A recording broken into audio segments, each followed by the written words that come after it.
Okay, so we'll finish up with the suffixes. So we already dealt with the suffixes that are used to construct verbs.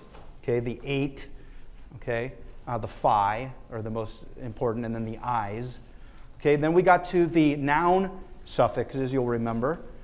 And now we're on to the adjective ones. Now, when I have a suffix in green, that means it is out of the ordinary. That means it is not one of the ones that means either being or being in relation to.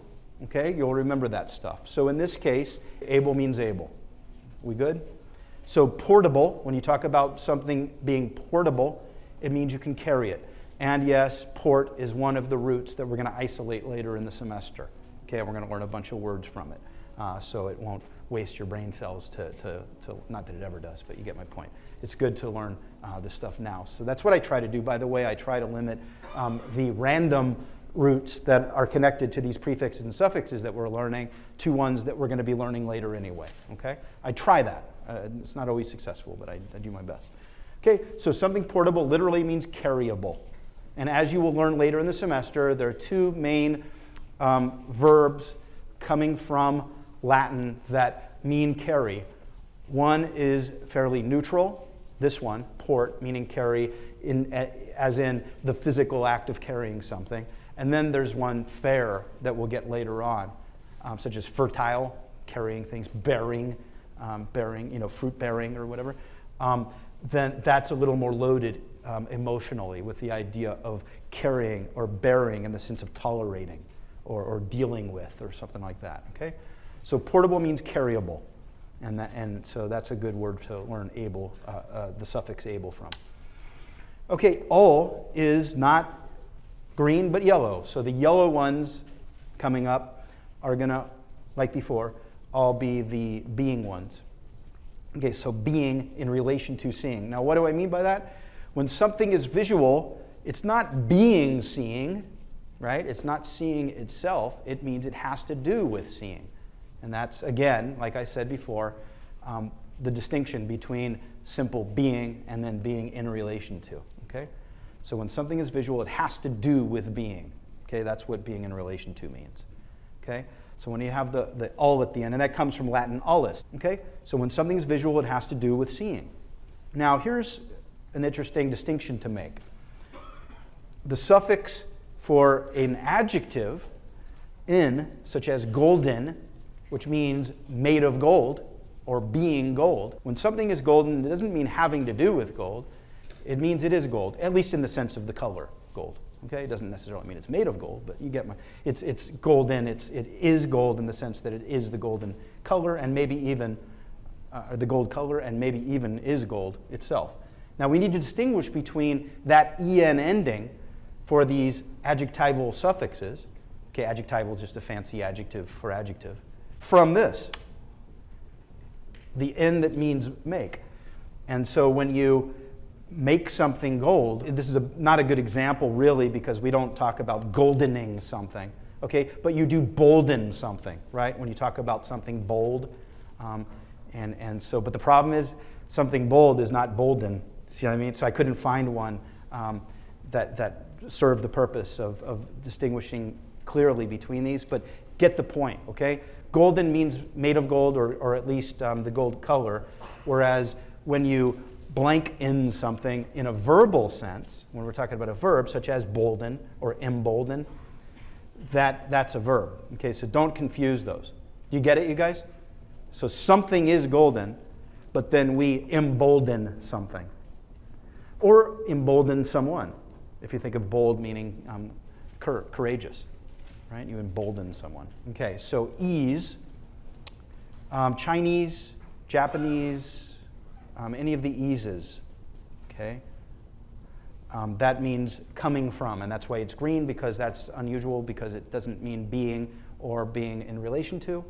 It means coming from, all right? So you'll notice that there are many fewer suffixes than prefixes. Prefixes are so plentiful for the logical reason that they cover all the different, or at least most of, the different possible relationships between a given verb and the object of the verb. Or if you want to look at it like the subject of the verb and the object of the verb, right? And so So when you go into somewhere, you are somewhere, you're outside of it, you're with it, you're without it. All those possible relationships are represented by the variety of prefixes, as opposed to suffixes, which deal with many fewer concepts.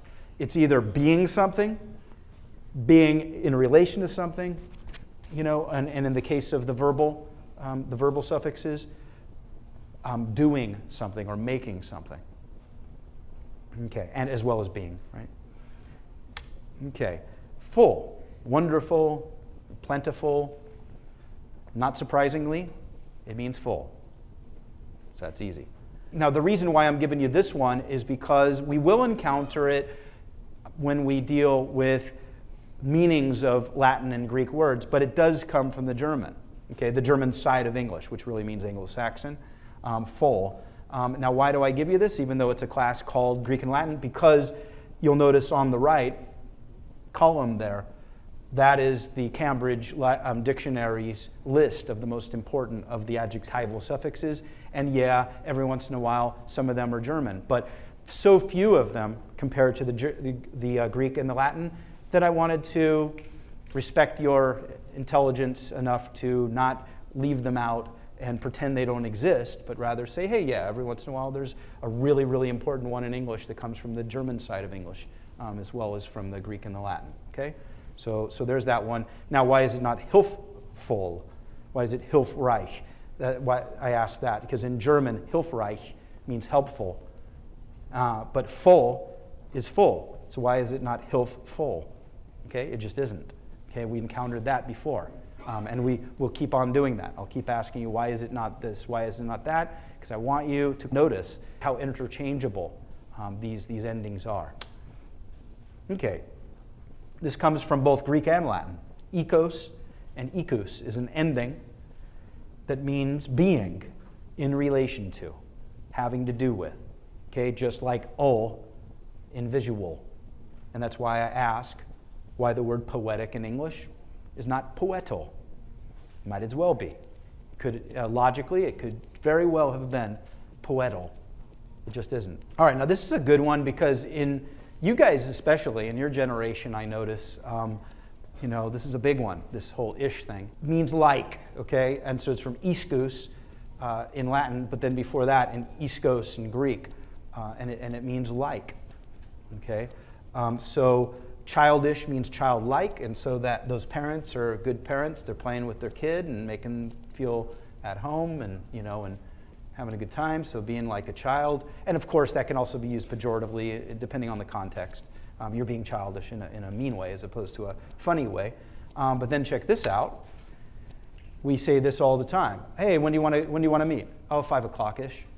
So you see how literally the ish means like, because what you're saying is, oh, like 5 o'clock. Okay, and that, by the way, don't get me started, but this whole like thing, I don't know, hopefully you guys are as sick of it as I am, even though you guys are more guilty of it than my generation is. It's really the whole Valley Girl thing, and I'm from the Valley, San Fernando Valley, so I remember all that stuff. So it was pretty big in the 70s as well. But that whole like this, like that, like, well, that comes from somewhere. The whole idea is that you're doing the best you can to communicate with someone. And so all this like stuff originally was, this is sort of what I mean, believe it or not, originally it started as a sign of superior intelligence, because you are aware that the words you're using to represent the thoughts you want to convey are not exact, and they never are. See what I mean? So you have thoughts in your head, you want to convey them, like right now, I'm doing the best I can, but it's not exact. It's not exactly what I feel, what I see, etc. And so this whole like thing is really kind of saying, like I just did, kind of saying, you see? You do the best you can to be as specific as you can and accurate as you can in your speech, but that whole like thing is adverbial, and it reflects on your attempt to be as clear as possible while knowing that you can't be. Okay, so the ish is just like. And the iv is another being one, but being in relation to. So when someone is productive, it has to do with production, the production of something. And just as with visual, the ending meaning like in relation to, or being in relation to, productive might as well be productal. All right, now Ian, there's different ones. Sometimes it means someone who does something, such as a musician, but it also means being in relation to. So when, for example, you talk about the Herculean task that you have committed to, to climbing a mountain or something, someone say, man, that's a Herculean task. Of course, that goes back to mythology with the 12 labors of Heracles, but the idea here is that you're saying that this is something having to do with Heracles, the hero Heracles. So hopefully you're noticing that almost all of these most important suffixes, according to the Cambridge Dictionary, mean being, and then or being, and then in brackets, in relation to, which still means being. Okay, it's just qualifying the being. Okay, so less doesn't mean less. After all those things that are exactly what they sound like, this one is the exception. Less means without, because it comes from the German los, which means without. Kostenlos in German means free, means without cost. Okay? So los means without. Now, obviously, that's different than the los in Spanish, right? The article. We associate less with less because that's also a word, and it means something different. It means less rather than without. So as a suffix, however, less means los. Less means without. Okay, so sugarless without sugar. Not with a less sugar. When I was a kid, I always puzzled over that one. Now this is different than the li that is adverbial, where you can pretty much put a li at the end of any adjective and turn it into an adverb. This is different. Brotherly is not an adverb. It's an adjective, right? When someone is brotherly, it means brother-like, like a brother, okay? As opposed to literally being a brother of somebody. Okay, so when something, and that again comes from the Middle English and the German side of things. So there are several that come from the Anglo-Saxon, the German side of our language, that are included in this column there on the right, but it's mostly Greek and Latin though. Okay, so brotherly, sisterly, etc. And I think the last one, famous, porous, many of those us words, comes from ossus in Latin. Being in relation to, it's pretty much, it's really a process of something, but good enough for us to say that it's being in relation to. So when someone is famous, it doesn't mean you are fame, right? So this is a good example of what I mean by the being in relation to. Do you get how golden means it's gold? Famous doesn't mean you are fame. It means you are in relation to fame. You are famous. You have something to do with fame. So what we're going to do from now on, the rest of this class is going to be a little less analytical.